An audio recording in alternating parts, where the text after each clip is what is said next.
तो भोजपुरी इंडस्ट्री में किसी ने नहीं किया, वो खेसारी लाल यादव ने करके दिखाया है। अरे कहना क्या चाहते हो? चलिए, खेसारी लाल यादव का फैन है तो आप लोग वीडियो को लाइक शेयर कमेंट जरूर करें। मैं आप लोग को बता दूं, खेसारी लाल यादव का 24 सिनेमा घरों में संघर्ष 2 मूवी लगाया गया है, उसमें कितना कलेक्शन किए हैं उसी पे आज बात करने वाले हैं।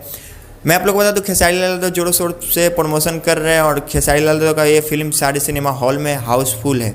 बता दूं, खेसारी लाल यादव का संघर्ष 2 एक सिनेमा हॉल में 4 शो लगाए जाते हैं, यानी एक दिन में 4 शो लगाए जाते हैं, यानी 24 सिनेमा हॉल में तो 24 गुने 4, यानी पूरा खेसारी लाल यादव का एक दिन में 96 शो चलेंगे। 96 बार संघर्ष 2 मूवी बिहार में चलेगा, तो फिर 96 बार चलेगा तो यानी एक हॉल में कैपेसिटी आदमी का रहता है 300 आदमी।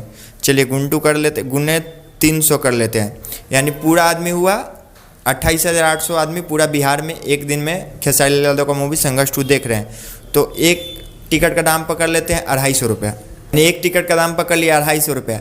तो खेसारी लाल यादव एक दिन में कमा रहे हैं 72 लाख रुपये, जो कि काफ़ी बड़ा रिकॉर्ड है भोजपुरी इंडस्ट्री में। खेसारी लाल यादव का संघर्ष 2 एक दिन में फर्स्ट दिन में शो किया, जिसमें कमाए खेसारी लाल यादव 72 लाख रुपया, जो कि 1 करोड़ से थोड़ा सा ही कम है, 28 लाख कम है। 72 लाख खेसारी लाल यादव ने ठेका दिया। आज भी हाउसफुल है खेसारी लाल यादव का ये मूवी। मिलते हैं अगले टॉपिक के साथ, तब तक के लिए धन्यवाद, बाय।